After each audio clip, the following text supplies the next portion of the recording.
नमस्कार मंडळी. आपल्या मराठी इंडस्ट्रीत एक से बढ़कर एक विनोदवीर येऊन गेले. मात्र यातील काहींनी मनात कधीही न पुसणारी जागा निर्माण केली. असाच एक विनोदवीर जो कायमच सर्वांच्या हृदयात राहील. मध्यरात्री हृदयविकाराच्या झटक्याने त्यांचे दुःखद निधन झाले आणि होत्याचे नवथे झाले. त्यामुळे संपूर्ण सिनेसृष्टीत शोककळा पसरली आहे.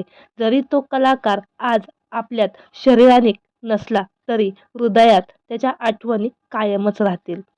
नावाप्रमाणेच साधे, सरळ, सुशील आणि एकमार्गी असणारे, मराठी चित्रपटसृष्टीवर हास्याची लकेर उमटविणारे, तसेच आपल्या कामाशी एकनिष्ठ राहिलेले दिग्गज ज्येष्ठ अभिनेते म्हणजे शरद तळवलकर.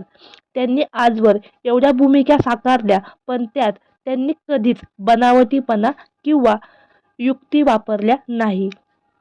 ते आपसुकच होत गेलं. लाखाची गोष्ट, मुंबईचा जावई, एकटी, धूमधडाका अशा कित्येक गाजलेल्या चित्रपटातून त्यांनी भूमिका साकारल्या. धूमधडाका या चित्रपटात महेश कोठारे, अशोक सराफ, लक्ष्मीकांत बेर्डे एवढे विनोदवीर एक्के होते. तरी देखील या चित्रपटात आपसुकच शरद तळवलकर यांचं नाव घेतलं जातं. जावई विकत घेणे मधील म्हाताऱ्याच्या भूमिकेसाठी तसेच एकटी या चित्रपटातील त्यांना भूमिकेसाठी महाराष्ट्र शासनाचे पुरस्कार देखील मिळाले होते.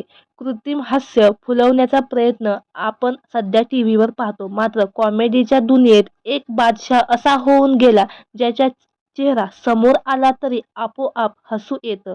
त्याचे डायलॉग ऐकले तरी पोट धरून हसावं लागतं. त्याच्या डायलॉगमध्ये ना कृत्रिमपणा, ना ओढून ताणून जुळवलेले शब्द. तो होता खराखुर विनोदवीर शरद तळवलकर. जवळपास त्यांनी 60 वर्ष अभिनय क्षेत्रात झोकून दिले. त्यांनी चित्रपटाबरोबर नाटकात देखील आपले नाव कमावले. एकच प्याला या नाटकातील त्यांची भूमिका खूपच गाजली. मात्र तो दिवस आला आणि होत्याचे नवथे झाले.